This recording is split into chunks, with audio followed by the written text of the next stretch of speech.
Hello, and welcome to Solar Alberta's 2026 Solar Series.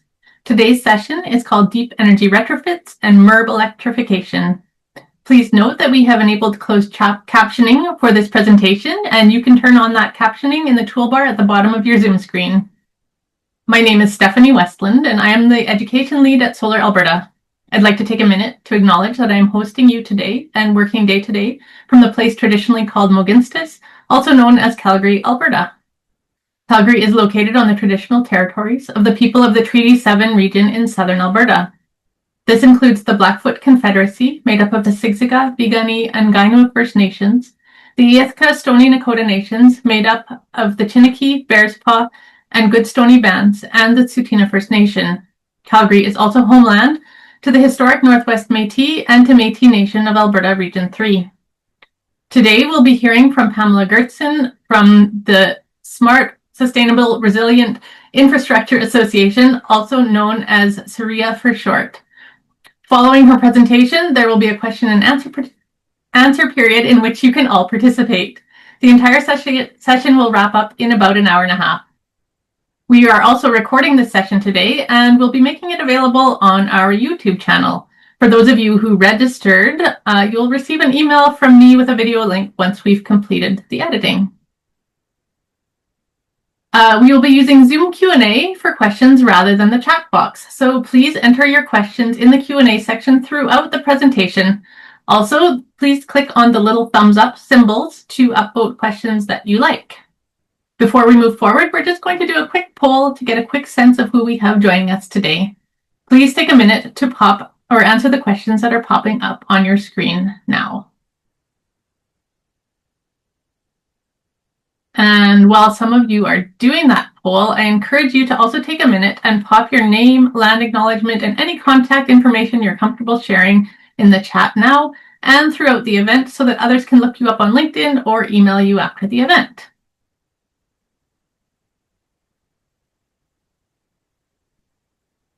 So it looks like we have a pretty big mix of people in the audience today, anyone from solar-related professionals to green builders and architects, some people from government, and lots of solar knowledge and curious folks as well. So it's really helpful just to have a sense of who we have joining us. So thanks very much. Now quickly for a little bit about Solar Alberta. So Solar Alberta is now in its 35th year of operation. We are a not-for-profit society dedicated to accelerating Alberta's transition to a just and sustainable energy future. We do so by advocating, educating, and serving as an industry and community hub for solar energy. Our membership is made up of approximately 200 individuals and 130 businesses, and we also have more than 35,000 followers. We provide a number of services, including managing a solar directory through our website. In this way, we act as a bridge for installers, suppliers, and other solar-related businesses to connect with their customers and clients. Our directory gets approximately 23,000 hits each year, and you can see a link to it in the chat. Throughout the year, we run free public solar series webinars, and you can find free archive videos of all of our previous solar series webinars on our YouTube channel. Coming up on Wednesday, May 27th, we're offering a free lunchtime webinar called Energy Reimagined 2.0, the Basics of Microgrids. And this is an updated version of a popular webinar we offered back in 2023, featuring a different microgrid. So first we'll be hearing from Dr. Andrea Cry from Core Renewable Energy, who will dive into the basics of microgrids and how they work, and then from Earl Badger from the University of Calgary, who will talk about the university's approach to developing a microgrid. Registration is free and can be completed through the link in the chat. And we are still looking for a sponsor for that May webinar. So if you or your organization would like to work with us to educate the public about solar and solar-related technologies, please don't hesitate to reach out. The sponsor email address is being added to the chat. We also offer a number of classes for those in the industry and those transitioning into it. We will be offering live online courses again next fall and in the winter. In the meantime, we do have our on-demand courses and workshops available for purchase in the solar training videos section of our website. including a new on-demand solar training course bundle where you can get 3 or 4 of our technical courses for the price of 3. In addition to providing education about solar, we advocate for it. We are currently rising up for renewables. We have free lawn signs available for pickup in 10 municipalities, and we offer free delivery in 8 municipalities around Alberta. We also have template letters for you to use on our website asking the Government of Alberta to eliminate the discriminatory rules and regulations they have established for renewable energy. You can click on the link in the chat to make a free sign order or to find our template letters today. And if you have used our provincial template letter in the past, we will actually have a new provincial template letter in the next week or so, so please check back so that you can send another letter. Solar Alberta's second annual golf tournament fundraiser will be held on June 8th, 2026 at the Inglewood Golf Club in Calgary. This is a great networking opportunity for those in the solar industry and those thinking about moving into it. Tickets are available for individual golfers as well as at a discounted rate for a foursome. In addition, new this year, even if you're not a golfer, you can still attend the meal at the golf club. We're also looking for prize sponsors for this event, so please check out the link in the chat for more details. If you're not already a Solar Alberta member, I encourage you to join us. Individual memberships are only $35 and can be purchased at the link in the chat. If you're looking to support the work that we are doing at Solar Alberta in additional ways, please consider volunteering or donating. And now I'd like to introduce our speaker for today. Pamela Goertzen serves as the founding executive director of SSRIA, where she has successfully instituted a wide range of programs and initiatives designed to advance the organization's mission of promoting low-carbon building solutions.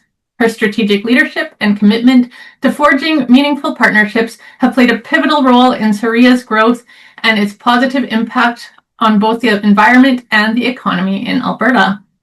Pam's educational background includes a business diploma with a specialization in marketing and a Bachelor of Management. Over the past 2 decades, Pam has demonstrated her dedication to the development and management of energy efficiency and social change programs in Alberta. Most recently, she was named as part of Canada's 2026 Clean 16, recognition of her contributions to sustainable development and the clean economy. I will now pass the mic over to Pam to begin her presentation, and I look forward to chatting with all of you in the Q&A. Thanks so much for joining us today, Pam. Thanks so much for the intro. I'm just going to get the screen share done. So yeah, again, thanks so much, Stephanie, and to Solar Alberta for having me. You know, it was actually a lot of fun to be able to go through and start putting this presentation together. When I speak, I often speak at a very high level about the work that our organization does and around innovation. So it was fun to be able to really dig back into some of these projects, you know, be reminded of some of the impacts that were achieved and the learnings that we got from these projects. So hopefully that comes out in the information that I've pulled to share with you today. And again, happy to answer questions after the presentation. I'm glad Stephanie walked through my education so that it was very clear that I'm not an engineer, I'm not an architect, I'm not an energy professional.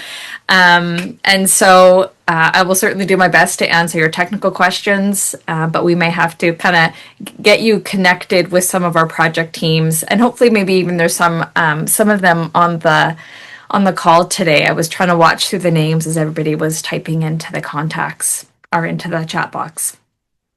So I'm going to start with that high-level overview of who SSRIA is and what our organization does, how we kind of how we were involved in these deep energy retrofit projects.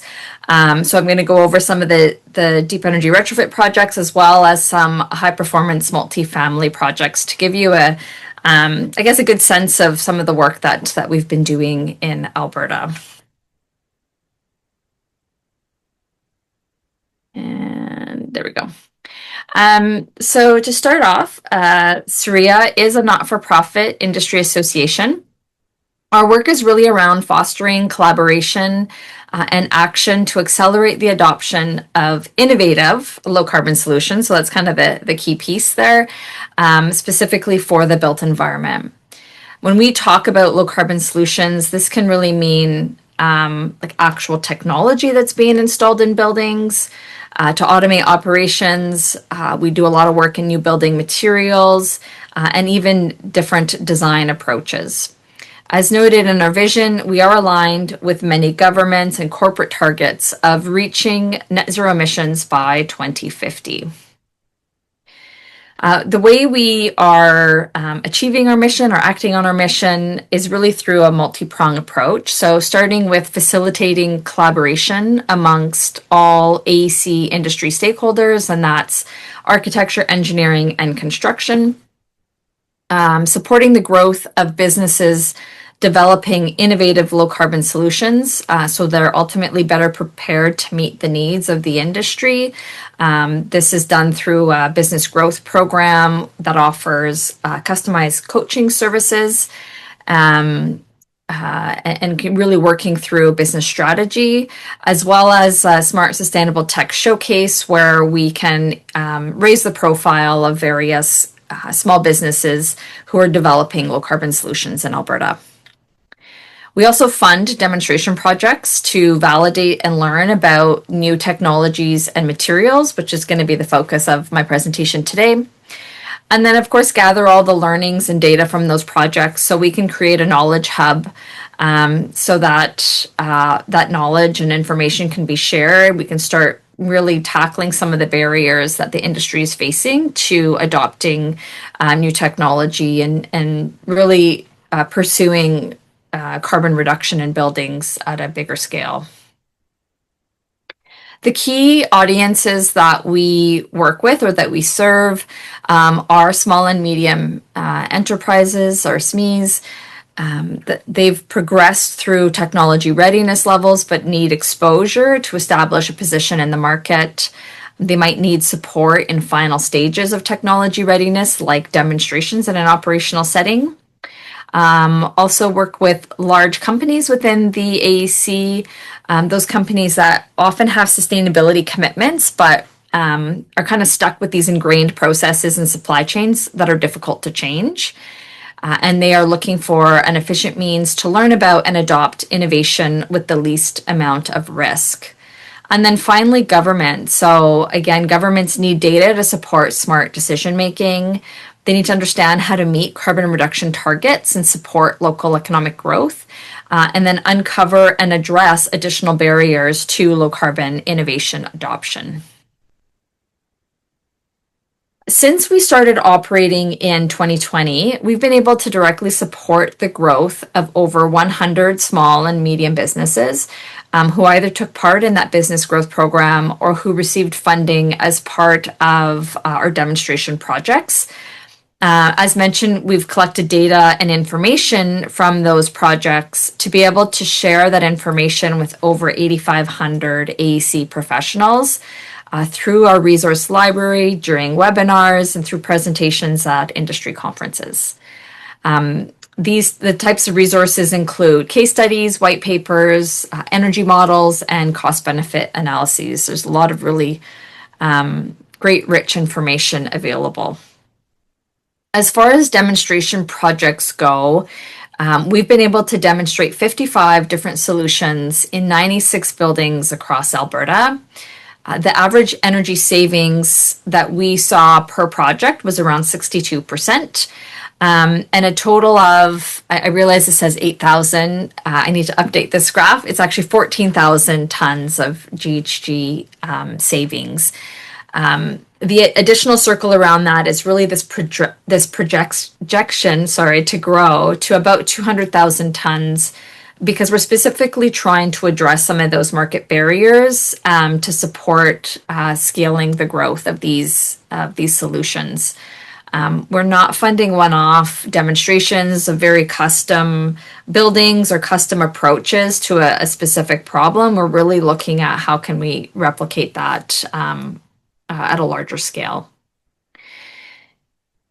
Through the demonstration projects, we've invested over $14 million directly back into the building industry to build projects and capacity for low carbon innovation. And through these projects, we've seen how really innovation and renewable energy go hand in hand, since nearly 40% of our projects included some form of renewable energy, with the majority of those, of course, being solar PV. I'm not going to go through every single one of our projects. I think we're currently sitting at 36 different demonstrations. But just to give you a sense, like, our projects cover all building types, from residential, commercial, institutional, new construction, as well as retrofit. Themes or focuses from those projects include reducing embodied carbon, high performance construction, biomaterials, AI technology, and solutions that really cover all components of buildings, including envelopes, the heating systems, energy generation, energy storage, and energy management. Our main criteria really for projects is that they reduce greenhouse gas emissions. They're innovative, meaning there aren't many examples of that solution in Alberta, and ultimately warrant further exploration in our region. And the final important consideration is that, as I mentioned, they're replicable and can be scaled market-wide. All of our projects can be found on our website under the project showcase link, which I think is showing up here.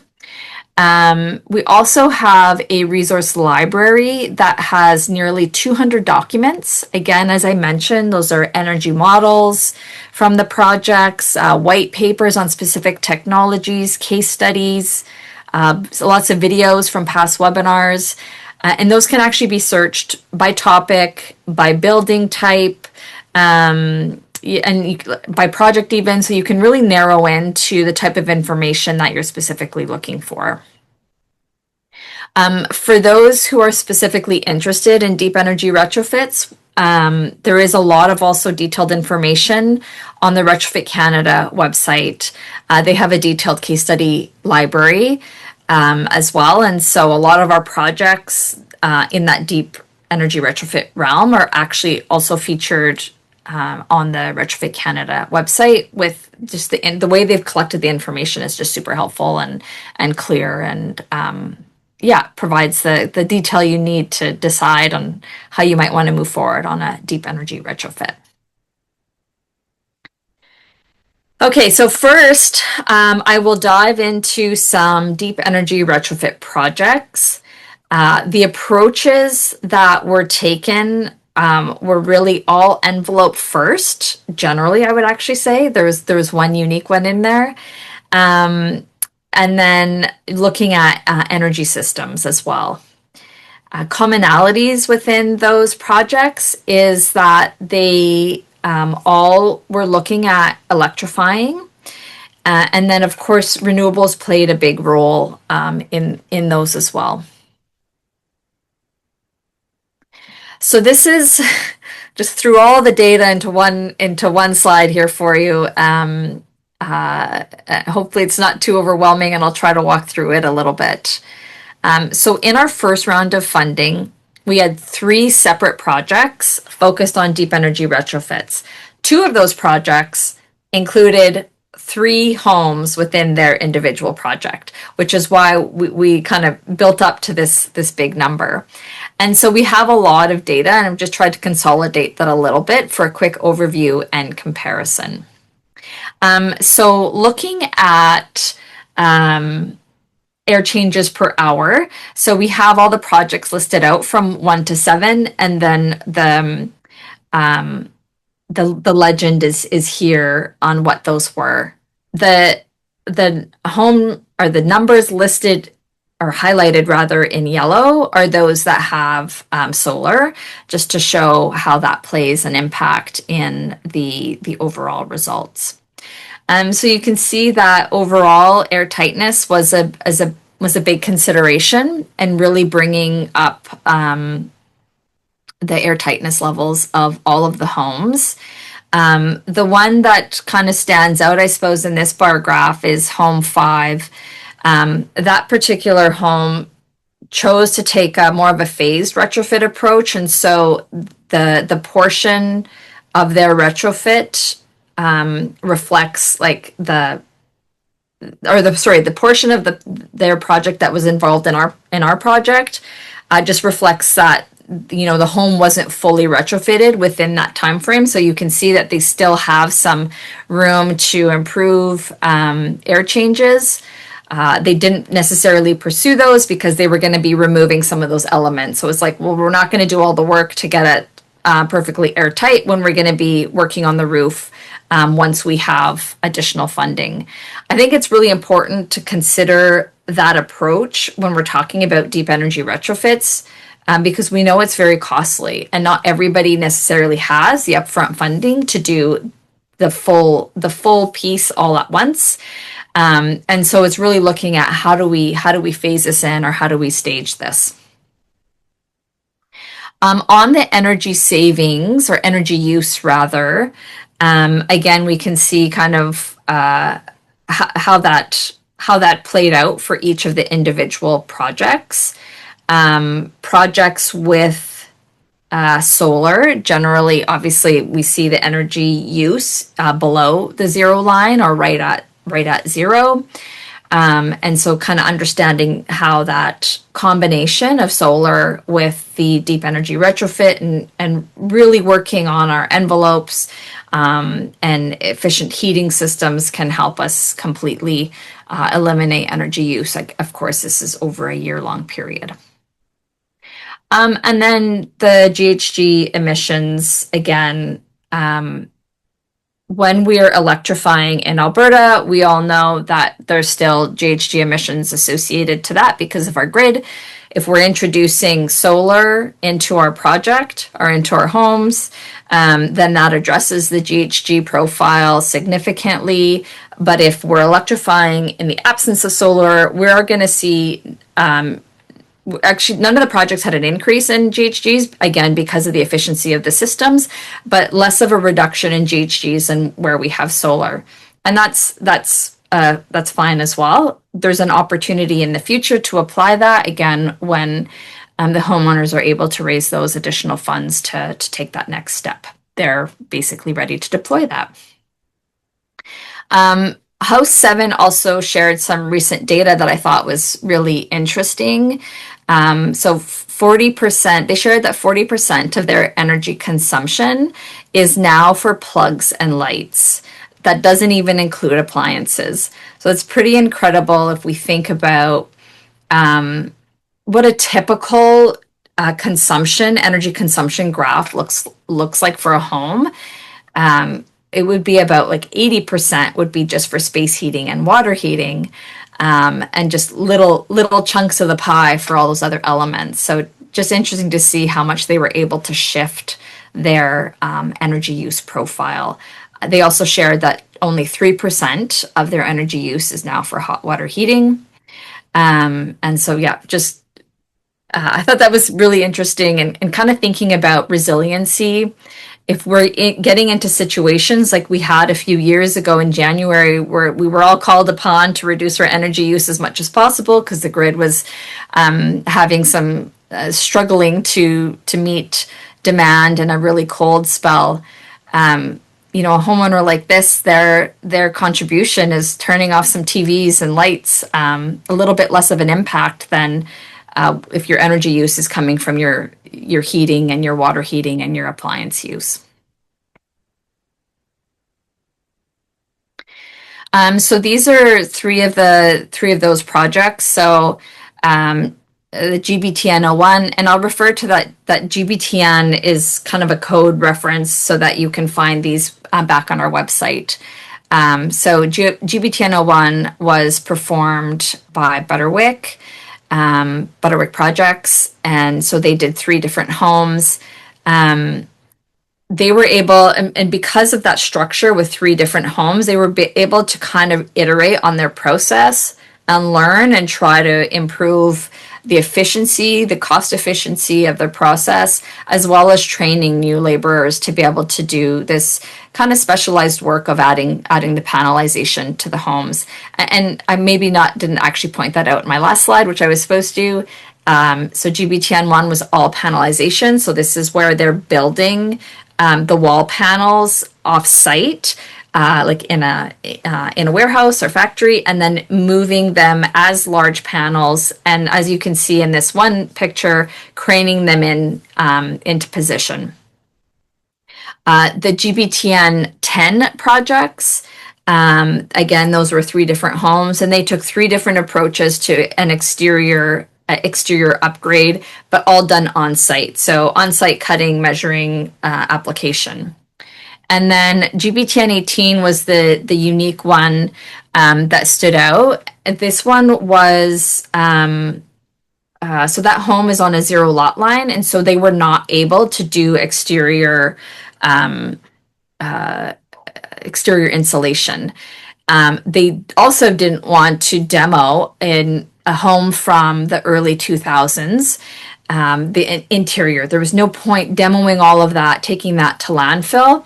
And so they used a product called Aero Barrier to fully seal in the interior of the home, which you can see in this picture. They've kind of tried to protect all their services from the spray that they were using to do the sealing. And then they used all renewable systems, so ground source and solar, to provide their meet their energy needs ultimately. Some of the key learnings that came out of this was that, and probably a question that a lot of people are going to be asking, is about cost. And so one of the things that was kind of discovered here, I suppose, and probably already known, is that cost is extremely fluid due to homeowner requests. So these are homes. These are places where people want to obviously have a comfortable, efficient home, but at the same time, they might want a new covered patio or a new roof line. And so there was a lot of elements that added into these projects and actually made it really difficult to definitively say the energy upgrade of this cost X, and all the other pieces cost the remainder of the amount, because it's the laborers on site that's there for the day working on all the different elements. The projects did cost ranged from $80,000 to about $180,000 total, and there was, when we looked at a little bit of a split as to what was the upgrades that needed to be done. So as an example, the windows were needing to be replaced regardless of the full deep energy retrofit. That accounted for about $40,000 in each of the projects. So $40,000 are things that already needed to be done. And then the remainder was what are all the extra deep energy retrofit components that were added to that. And of course, different homes require different approaches. So I've already talked about the one home that was on the 0 lot line and just simply couldn't do the exterior insulation, which has kind of been the typical approach. So that was our first round of funding. We opened a new round of funding in 2024. And invited additional applications. We had the conversation around retrofits. So we now have these 7 retrofit projects from our first round of funding. Do we continue to look at single family home retrofits?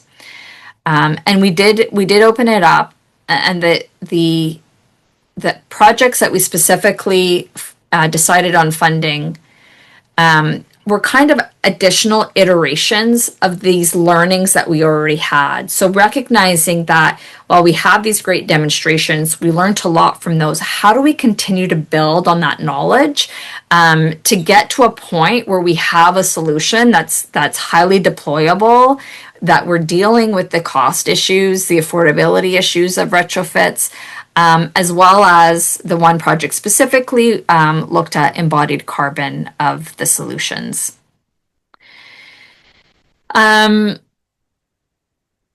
So we have two additional projects that are currently underway. Because they're underway, I don't have the final results. That will be, we'll have those to come in early next year, I would say early 2027 for both of these. But so GBTN 23, so this project is in Canmore. It's being delivered by HSS Design, and they're using a prefabricated wood fiber panel. So they're taking that Butterwick approach, or the approach that Butterwick was using, which many of you might be familiar with it as Energy Sprong, which is actually a European retrofit approach that's been kind of tested and trialed across Canada. But replacing the main material with a wood fiber insulation. So that really addresses embodied carbon instead of using synthetic materials for insulation. And of course, it's still really high performance. In addition, because we are looking at what are some of the economic opportunities that we can develop, they're also looking at how that's a new market opportunity for wood byproducts in Canada specifically. At last I had checked anyway, wood fiber insulation is all being imported from Europe. And of course, we know we have a great forestry sector in Alberta, in Canada, and so a lot of opportunities here. For GBTN 24, this one is being delivered by Zoo House. They're solving a lot of the challenges that have been identified from previous panelized and exterior retrofit attempts. So the complexity of getting perfect measurements for panelized retrofits or needing substantial skilled labor for the other exterior insulation techniques. So they're looking at what they call a hybrid system. So building some components off-site, ideally, and then the kind of easy installation on-site. This project also significantly reduces demolition. So there's no demolition of the exterior. They're applying everything directly to the existing exterior of homes. So that kind of supports on the GHG reduction side as well. Both of these projects include multiple buildings so that they'll have the opportunity to start to immediately apply learnings and iterate on that process, finding those time and cost savings. So next, I'm going to move into some high performance multifamily projects that we've supported. As far as approaches go, so we had a passive house project. It was actually the first passive house multifamily project in Alberta. They also use alternative materials in that project. And then a net zero energy ready with hybrid heating or hybrid air source heat pumps. Some of the commonalities, again, is just that high performance focus. And again, of course, renewables were present in both of those projects. So starting off, let's talk a little bit about GBTN 05, which was delivered by T5M Connect. I've just always really liked this project. I point to it all the time. One of the really exciting things about this one is that this is actually the first development that this group ever did. They specifically went to get certified in passive house techniques or approaches so that they could apply that to this development. So they were committed right from the beginning to do high performance. This is a purpose-built rental project, and they did receive CMHC funding to support it. So there was some requirement for both, I believe, accessibility and energy reduction in the project. And so it's actually two separate buildings. I want to say 16 units total, 8 units between both, including some accessible suites. So the interesting thing about this project, and I hope that some of these graphs are coming through. Again, I know they're small, it's a lot of data, but this data is all available on our website if you go and you search by GBTN05.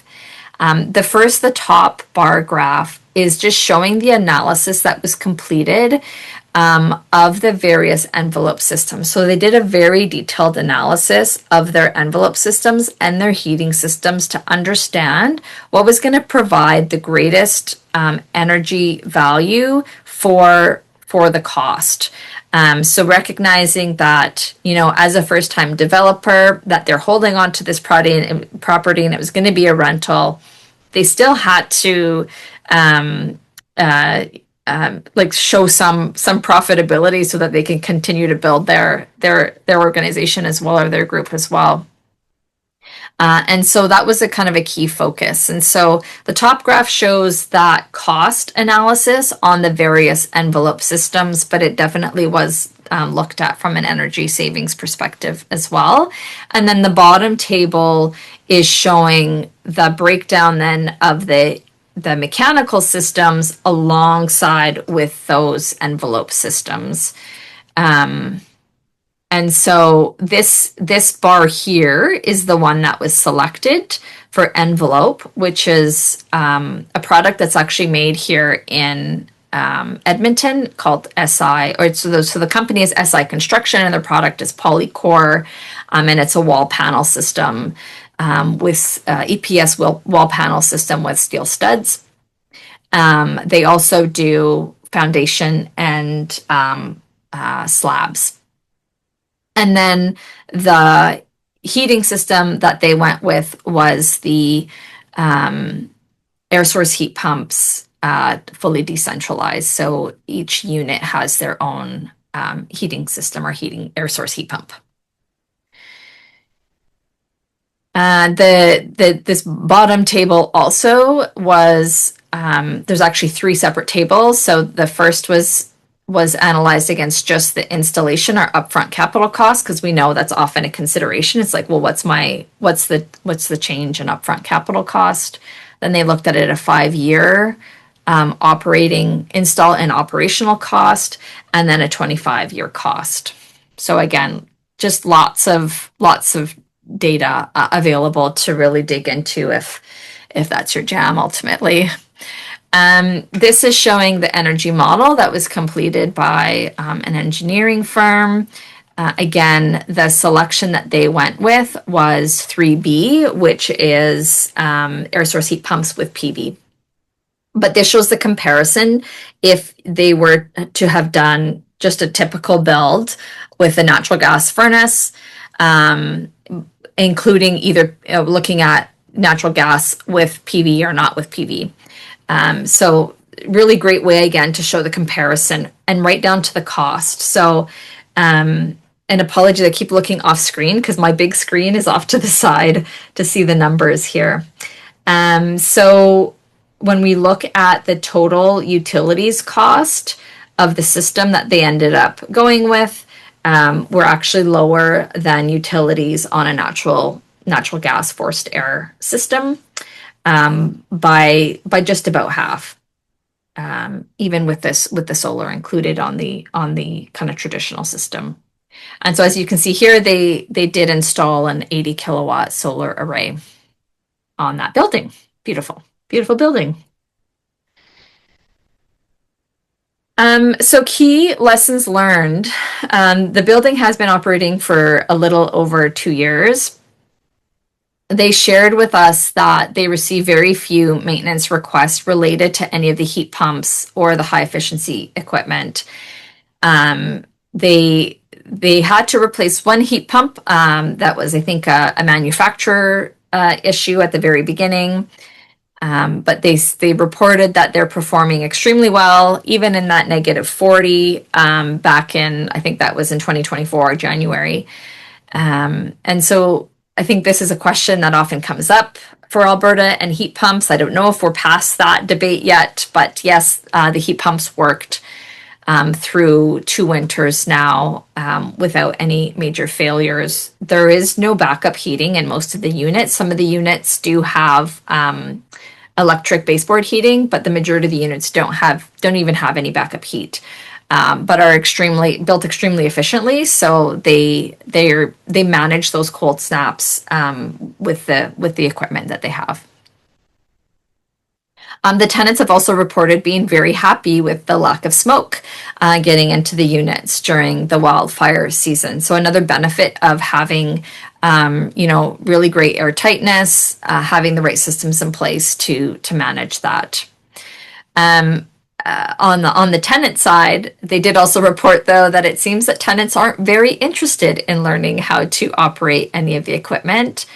I think we've all been conditioned. Just the way you address comfort in your home is you either turn up the thermostat or you turn down the thermostat. And I think there's a bit of a learning curve there with air source heat pumps that we have to get past. In a rental situation, it is more difficult. There has to be education from the property management team on the ground, and really working with your tenants to help ensure that the equipment is operating at the best it can. Another thing that was mentioned was that some of the tenants were switching their air source heat pump water heaters to the electric mode because it's just quieter. So again, just kind of how user behavior starts to impact the systems that have been put in place.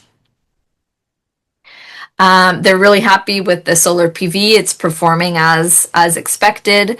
They did note that they discovered after that they could have added more panels had they used a 10-degree slope rather than placing them flat on the roof. And I'm sure there's lots of people on this call that would have opinions about the ideal scenario for that, but that's kind of what their findings were. And then really exciting, I think, is that they're taking all these lessons learned and they're applying them to an upcoming project that's actually currently under construction. They want to show that they can do this and have a positive return on investment ultimately. And so they have a new building. It's 8 units, going to be net zero again, and it's rental housing again. They also shared in the end that they did experience a 12% cost premium over code based on the approaches that they took.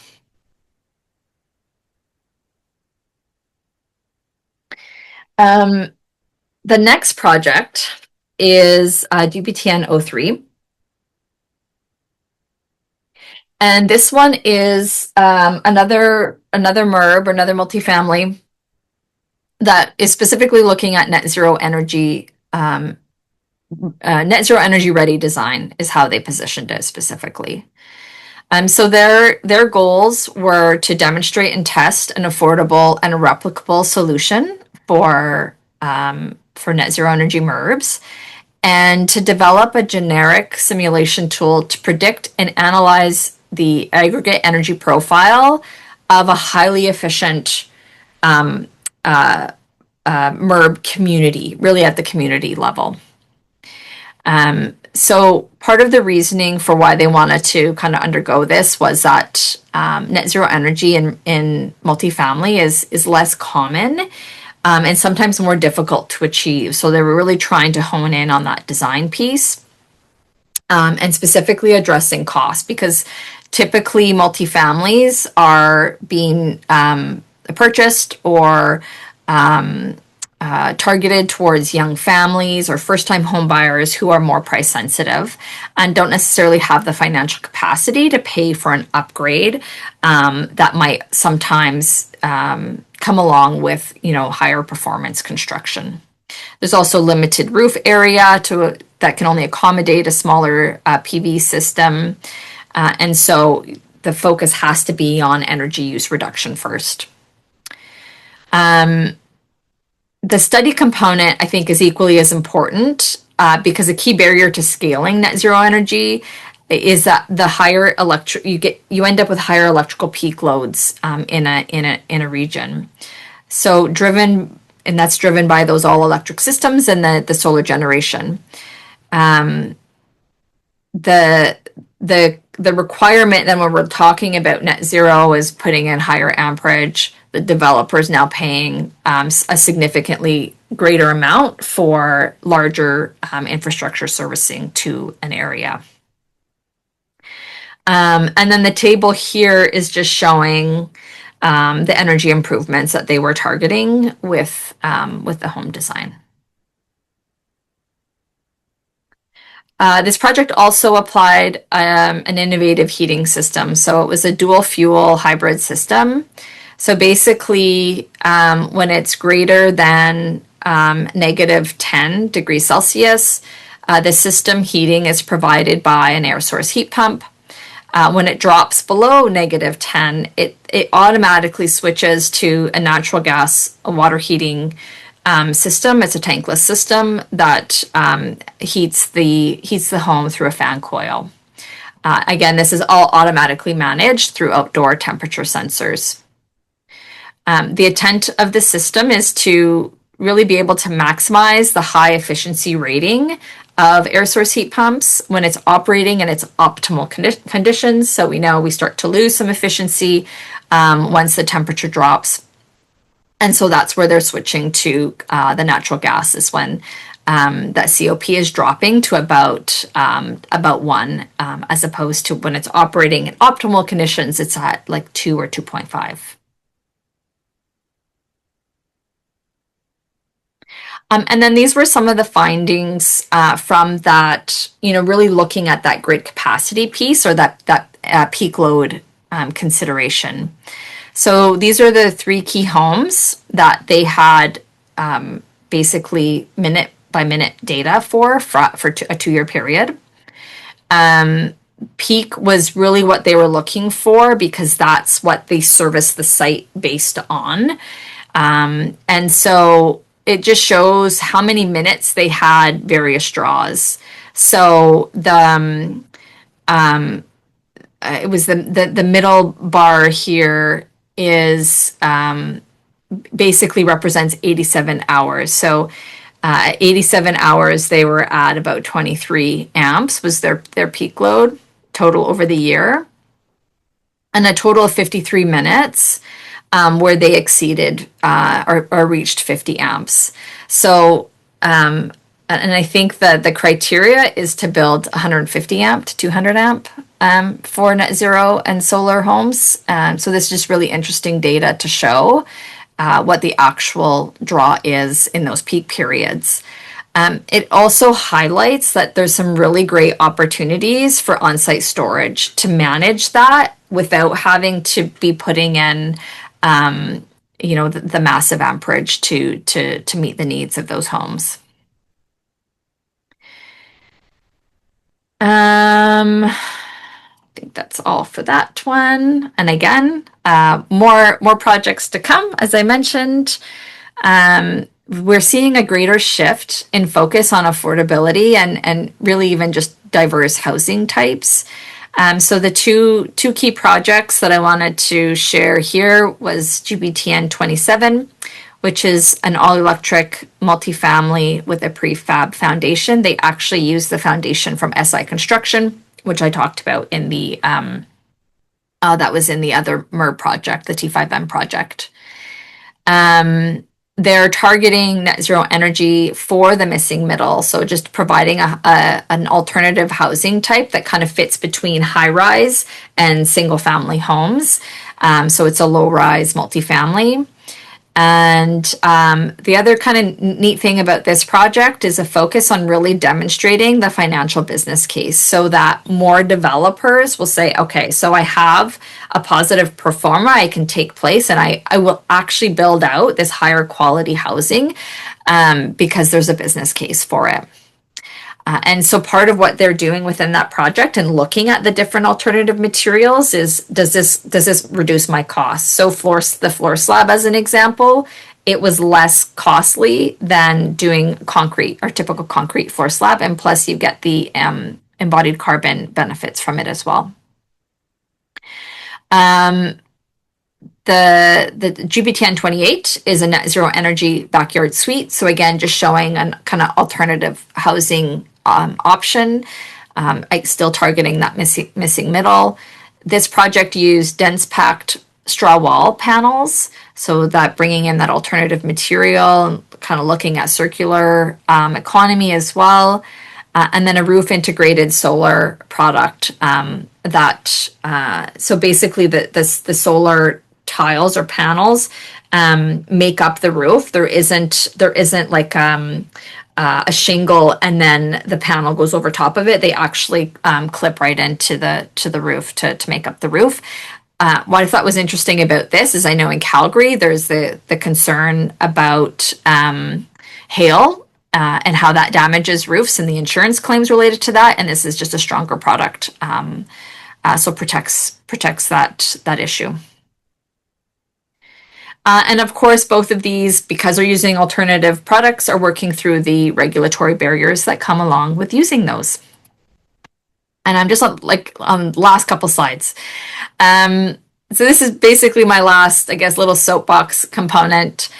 Really, every builder, designer, and policymaker has a role to play in this, reducing the carbon from our buildings by piloting new ideas, forming strategic partnerships, and championing internal innovation initiatives to prioritize carbon reduction. So, of course, the buildings of tomorrow, those that will withstand future climates, support thriving communities, and define sustainable prosperity are being designed and built by those who dare to innovate today, and I would suspect by a lot of you in this room right now. So this is my email if you want to reach out for more information. I believe the QR code will take you to sign up for a newsletter to get updates and additional data shared as it's released and comes out. So that's the slides I have to present, and happy to jump into questions. Super. Thanks, Pam. That was so interesting. I'll get you to, well, in a second, we'll leave up your screen share for a minute here so that people can grab your email address and the QR code. But there's already a few questions in the chat, and it's actually, the first one is something that I was actually wondering about as well, as you were talking about indoor air quality and the difference in the change in air tightness and then the actual lowering of the number of air changes per hour. So someone here, Lisa, is asking about, can you speak about indoor air quality? I built a BC Step 5 home. I don't know what that means, but maybe you do, Pam. And air changes are very important for air quality. Is that something you feel like you could talk to? Yeah, at a very high level. So all of these homes would have ERVs or HRVs in order to manage the like a safe level of air quality within the homes without it necessarily pulling in. So when we just have a leaky home, whatever's outside is coming in through the mechanical systems, and you have a means of filtering and addressing what you're actually pulling in to manage your healthy levels of air quality in the home. Right. Okay, that's interesting. As we've been tightening up our home, we also added an HRV or heat recovery ventilator. The other one is energy recovery ventilator. Is That's that right? ERV. Yeah. Just for anyone who's interested in that. Gordon, and I don't know if this is something you can answer, but Gordon's wondering if you're able to talk about the current state of the AB building code compared to national standard when it comes to air tightness, or is that a little over? I mean, we have room to improve for sure in Alberta. I think with regards to our code, what I've seen of the newest code that Alberta would consider adopting, air changes is a component of that for sure. There might be some delays in that adoption if various industry players have their way. So yeah, it's hard. we've never relied on code. Code is ultimately to bring up all of the laggards. Our work is focused on what's new and innovative, that the leaders can ultimately pursue and learn from and adopt. So I think there's a lot of opportunities for learning, so that when code is introduced at those higher levels and higher requirements, we've gone through that process. We know how to get there. Right. That's the innovation part, I guess. Yeah. And maybe I'll get you to pull it down your screen share if you can. Sure. So I think I was watching as some of these questions were coming in. So Peter's asking, why didn't the project go with the comparably priced geothermal heating system? And he says better COP.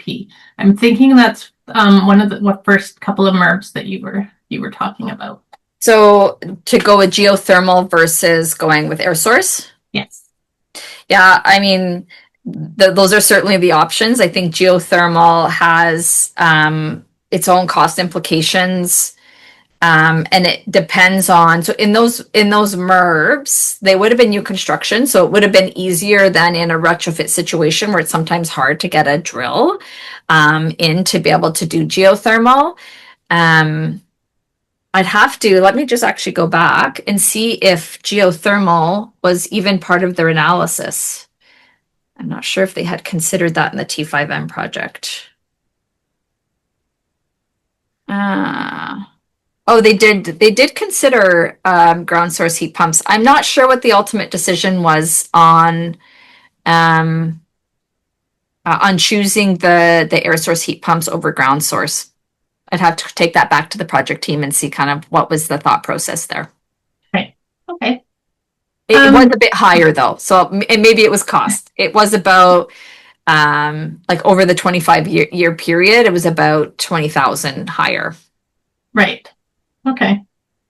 Gina, and I remember Gina's question came in around the same time, so I think it's referring to the same project. Do you know what type of or model of heat pumps they ended up using? For T5M Connect was for sure TOSO. And the Landmark project, did it say on that slide? I feel like they also had TOSO systems in the Landmark project. Okay. Thanks.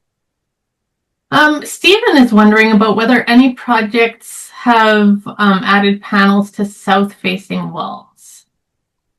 None of these ones specifically did. A wall panel. They were all roof systems. Yeah. Do you have any coming up that you know of? I feel like folks have looked at this. I don't think we have any specific ones though where they're using, wall panels or a system on the wall. Right. Stephen, you should come to our May webinar because we'll be talking about the solar wall at the University of Calgary, among their other projects. Yeah. But, super. Greg is wondering, this is again coming back to air changes per hour and whether or not you have an optimum air changes per hour that you're striving for. So in any of the projects that we're going for specific certifications, the certification would dictate that. So Passive House, as an example, has a specific air change per hour. I don't know it off the top of my head. And net zero energy certification similarly. So I don't know exactly what that is. But if they're going for certification, that's what they're pursuing. I think in the retrofits, the single family retrofits, they're trying to get it as low as possible to be able to balance their energy that the solar can produce or their renewables can produce with what they're using. Right. Interesting. Okay. Kian says this was heavily focused on retrofits into existing sole ownership homes and MURBs. Can you speak a bit on the viability of solar retrofits into conventional condominiums with many owners? I'm not sure if that's something that you're able to touch on, Pam. Not directly. I think there's a lot of really interesting work being done, and I think Solar Alberta has done some of this work around Yeah. community solar. I think that's an important consideration, a thing to look at. Obviously, the type of condominium or the type of housing is important because we can't put as much solar on a high rise as we can on, like, in the landmark situation when it was townhomes. There's a lot more opportunities there. So yeah, those are just some of the considerations. And I know in the landmark project, they had initially approached us wondering if it would kind of fit within the project to put solar on like a community center within that development, to feed additional power into the homes. And it was just outside of the scope of the project for us, but it's definitely coming up in conversation. Right. Yeah, it's a question that we're getting asked a lot about as well. And I think we do have a webinar. I can try and send that out in the email that goes out after this, when we put the webinar live, or on the recording live, sorry. Or maybe one of my colleagues who's on the chat can also find that webinar and put it in the chat. But it is a tricky situation because existing condo owners then have to go through their condo boards and figure out, get everybody on side and that sort of thing as well. Yeah. So for sure. Andrea is asking about HRVs versus ERVs. So that's heat recovery ventilators. And Pam says, nope. Nope. Not Not me. Neither of us. I know that I put in an HRV. I'm not sure the reason that we went with HRV versus ERV in our house. I feel like it's been explained to me before. It has to do with the outdoor temperature. That one's better for colder climates than the other. But that's outside of my expertise. Fair enough. Mine too. Peter is coming back. When you say net zero or NZR, are you referring to, oh my goodness, Peter, you're giving me all sorts of acronyms and abbreviations. Canadian Home Builders Label or an EnerGuide number? So the Landmark project, which specifically uses the Net Zero Energy Ready, it is the CHBA labeling or considerations because they're part of that program, and they were having these units all labeled or working through that program specifically. Right. Okay, super. We're sort of getting into the end of our questions here. If anybody other has questions that they want to put in the Q&A, we're not going to keep Pam forever otherwise, but do you have, let's see, I'm trying to think if I have any additional questions for you. It was very comprehensive. Can't believe nobody asked about cost. Oh, well, let's talk about cost. Well, I think it's really what came out, because we've brought some of these teams together before to present in more detail about their projects, and it's usually the first question that comes up, and it's you would think, and we go into our project specifically like we need to really track cost. We want to understand what the cost increase is. But it just came down to it's so difficult because you're partway through your project and the homeowner's like, well, actually, can you change this like architectural element or, a component that doesn't necessarily have to do with the energy savings piece of the project, but it's going to impact the overall, the labor and everything else that's involved. And it's really hard to start splitting those out. So it's hard. And that's why people aren't trying to avoid the question about cost. I think most would say, you know what, it's pretty costly still. We haven't found that perfect formula to really bring down the cost, but that's what the purpose of our demonstrations and our trials are ultimately, is to keep working at that. But the cost depends. Right. And do you find in terms of the cost, like for example, for the multi-unit residentials, are they being passed in terms of the rentals? Are they being passed on to the renters, or Yeah, so a T5M for sure, because they went through that CMHC program, there's some, it's not rent protection, but there's some kind of market levelization. So they can't just charge whatever they want because they've built a higher performance building. They are still restricted to kind of align with market rates. And so in that situation, it hasn't been passed on.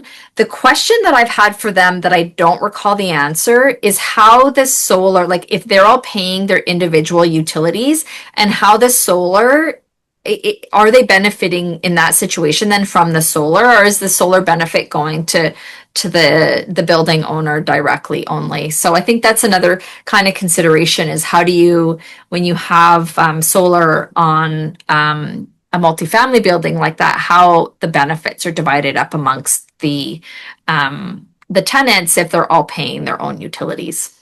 Yeah, that is a really interesting question, especially because it looked like it wasn't divided, right? It wasn't divided That's per unit. yeah, and there's because some units are below, some are above, so there is some stacking, and so that kind of that changes things as well. So it's just an important consideration, I think, or something to keep in mind. For sure. We have Gordon Howell entering the chat or the Q&A here asking if you have any like near-term exciting projects that you're working on that you are allowed to tell us about. Yeah, all of our projects that are currently underway are on our website to kind of describe what they are and what they're doing. The most recent project that we've announced, maybe not fully announced yet, is a project with Kahiwa Cree Nation and a company called Ecoplast Solutions. So Ecoplast makes a wall panel system out of recycled PET. So basically, recycled bottles are fabricated into these high performance wall panels, and so they're building a home on Kahiwa Cree Nation, which they're building to meet net zero standards as well. So they'll have solar incorporated into that, and working very closely with the community to be able to kind of provide any training to kind of to do capacity building within the community as well around high performance construction. Interesting. Yeah. Core Coster's just putting in a plug for the Eco Home Tour coming up, saying that a lot of these topics will be discussed then. Thanks, Core. Yeah, I think a lot of our homes sometimes make it on. We kind of once we're no longer funding, we lose track a little bit of where they're all going. But lots of exciting information coming out. I actually noticed too, Retrofit Canada, who I had mentioned, has a webinar coming up, not next week, the week after, with Steve Norris. And Steve Norris is one of the projects that we're currently funding. It's his it's on his house that he had retrofitted is what it was. So it's one of these numbers of houses that I mentioned is he's talking a little bit more about what he's learned in the last 2 years in operating that home and how efficient and how things have changed.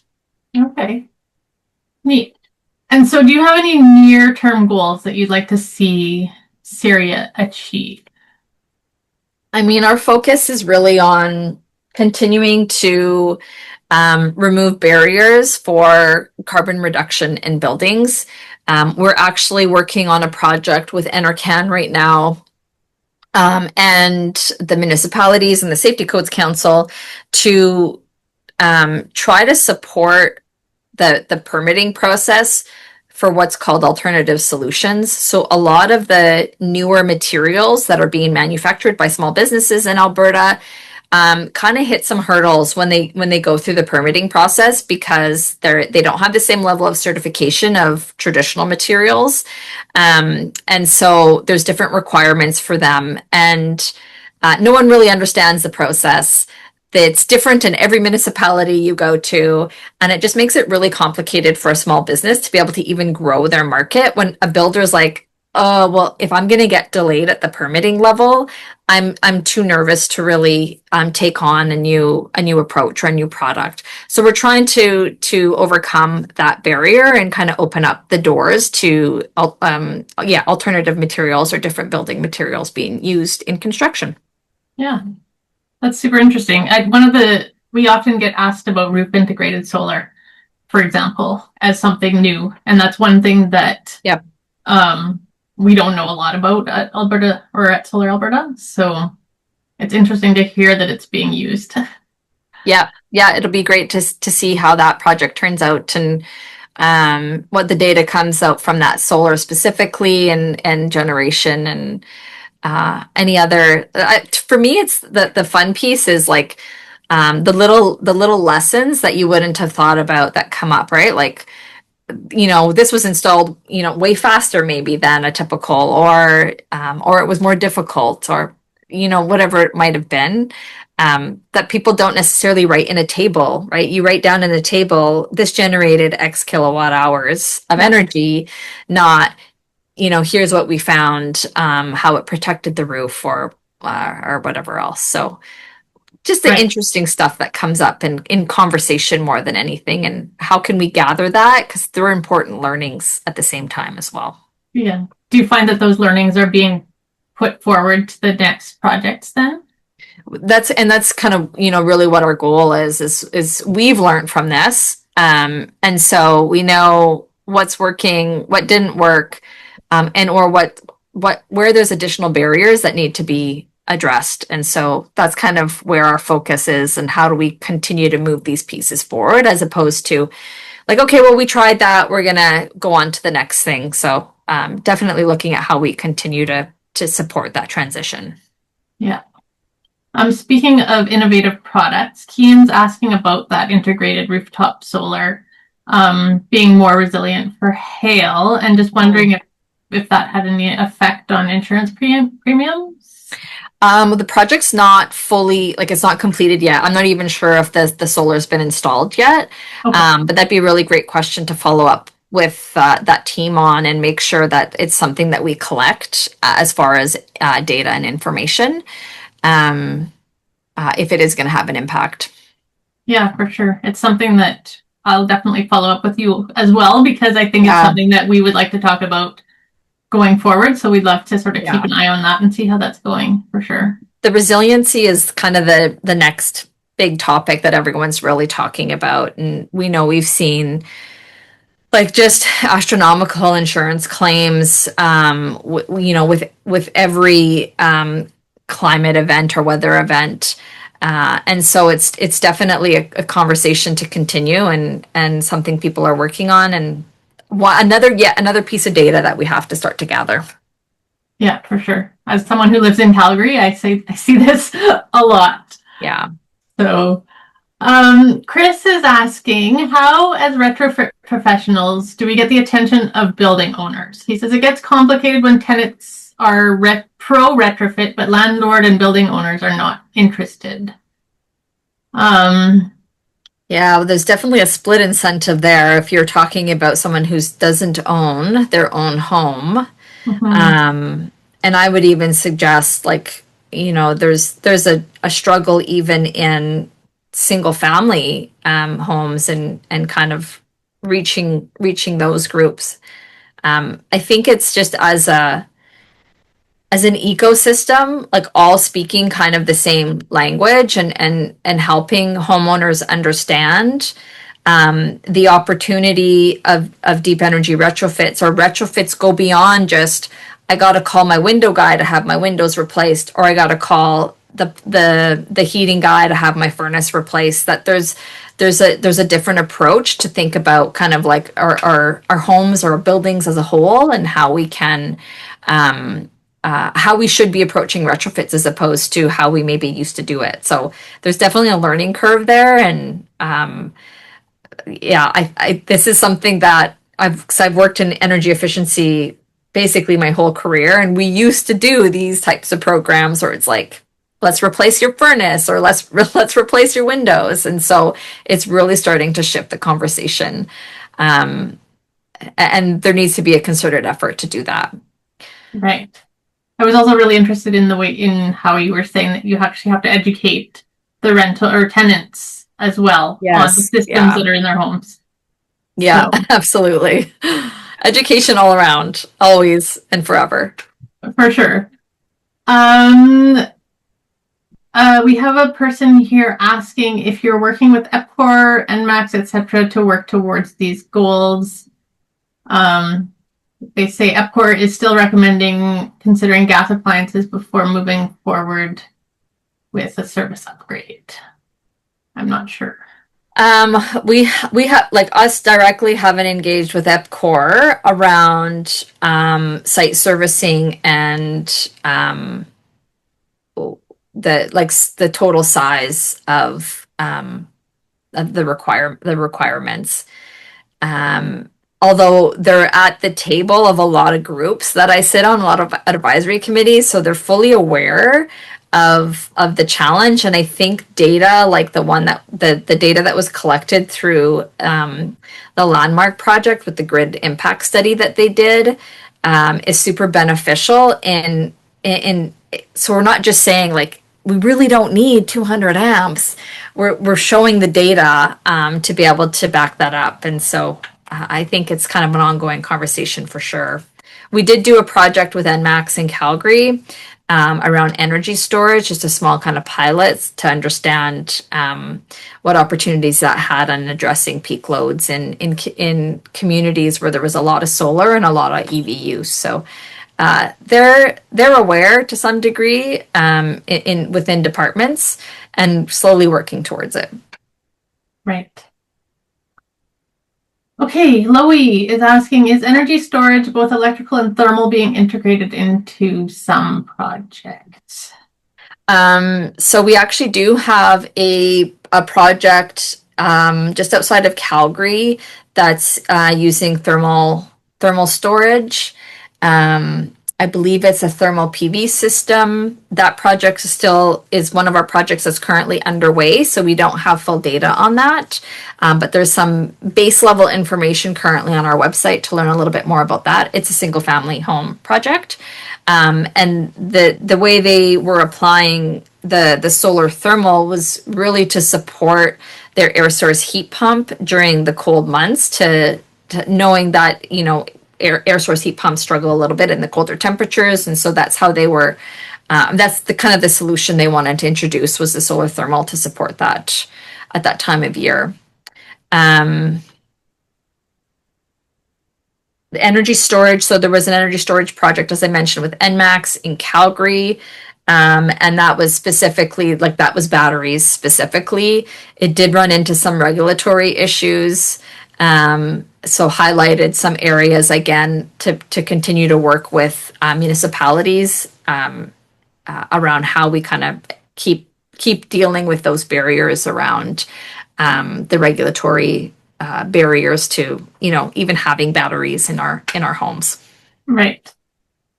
Okay, well, it sounds like we have to have you back in like a year or two to like sort of review some of these newer projects and some of the different technologies that are going in. So Yeah. that would be fun. If you're up for it.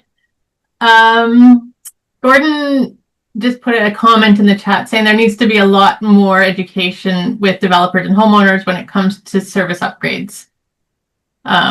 Typically a person does not need a service upgrade at all if you do your calculations correctly. So that's sort of what you're pointing to, Pam, right? And I think it's really interesting, and maybe some folks on the call have some thoughts on this too. Is who's leads that, right? Is that a role for Solar Alberta to kind of advocate on that front? And I think you guys maybe have done some advocacy at the utility board level on whether, like, you know, a requirement to move to 200 amp versus 100 amp. But someone, like, these are all these things that someone has to kind of lead those efforts. And yeah, I know we do have a webinar that's on our YouTube channel with Frank Crawford from Path to House talking about the different technologies that we can use to get around an upgrade from 100 amps. So the issue with putting it on the homeowners is It's very similar to a furnace, right? Like we hear about air source heat pumps.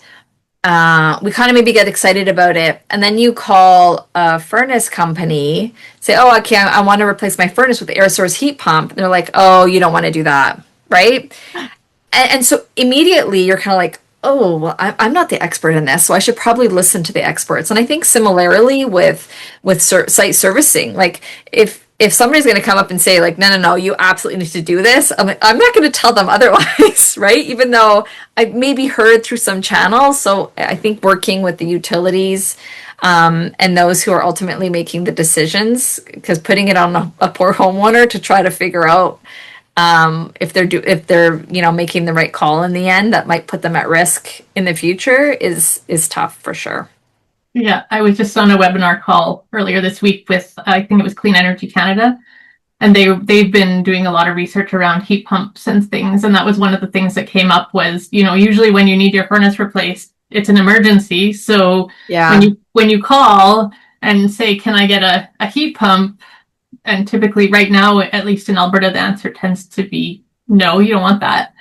So Yeah. thinking about that ahead of time is.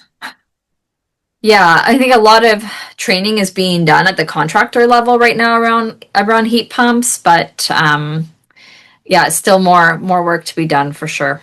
Yeah, my sister put in a heat pump hot water tank, and it was the first one that the plumber had ever installed, but they were willing to try it. So it also takes some innovation, maybe at that. Yeah. Well, that's what I said. It takes some risk takers and some leaders to take those first steps, and once they see it's doable. It's not gonna yeah, not gonna have detrimental impacts that will have more and more people follow suit. Yeah. There was a question about the straw bale panels that were used. I don't know if you're able to talk a little more about those. I think Yeah, that was on the that's on garage so it's suite. one of the coming projects. It's a backyard suite. You mentioned Frank Crawford. Frank's actually involved in that project as well. That product is from a company called Savic. They're located just outside of Edmonton, and it's actually it's dense packed straw. So it's not bales. And they're formed into wall panels. Honestly, if you saw them, you would just think it's a wood wall, but it's filled with this dense packed straw. They've received certification around fire ratings and etc. Possibly even I won't speculate on what other certifications they've received, but that's the company name is Savic if you wanna look it up. And we'll have again on that project specifically, we'll have more results as to how that all worked out in the end, and kind of what the performance level was, and any other kind of impact considerations on that. Right. I think we do have some people on the webinar today who are outside of Alberta, and so there's been some people just asking if SSRIA is focused only on in Alberta or what your project area is. Yeah, so just based on where our funding comes from, we are only focused on Alberta currently. And so all of our demonstration projects take place in Alberta. And part of the reasoning for that is we recognize that to help the industry adopt new approaches or change, they need to see that it's working where they do their projects, right? So I don't know if across in other provinces people have the same mentality of like, oh, that will never work in Alberta because we're so unique here, our climate's so unique, and our geography is so unique. We have a unique electricity system, right? And so that's how it is in Alberta. And so demonstrating here kind of breaks down that barrier of like, oh, that will never work in Alberta. So we can show that it works in Alberta. I love that. Yeah. There are no more questions in our Q&A, Pam. Is there anything else that you would like to highlight? I just can't believe I talked for that long. It was so interesting and great, and we're so grateful that you were able to come and be with us today. Yeah, I really appreciate it, and I hope I hope that was informative and some good information for everyone to kind of take away and dig further into if that's what you want to do. And we're certainly here. We can connect you with the project teams if there was a project that really piqued your interest. But yeah, just ultimately, thanks so much for spending your lunch hour learning about some of these projects and the innovations. Yeah, thanks so much. And it definitely sounds like we have to follow up again in a year or two once some of these other projects come to fruition. So That'd be fantastic. thank you for your time. Thank you, everyone. And there's been lots of wonderful comments in the chat. So thank you for being active participants. And we'll see you all on May 27th. Remember, that's a Wednesday. Normally we do these on a Thursday. So we're mixing it up and having a Wednesday webinar next time. So thanks, Pam. Thank you. Bye.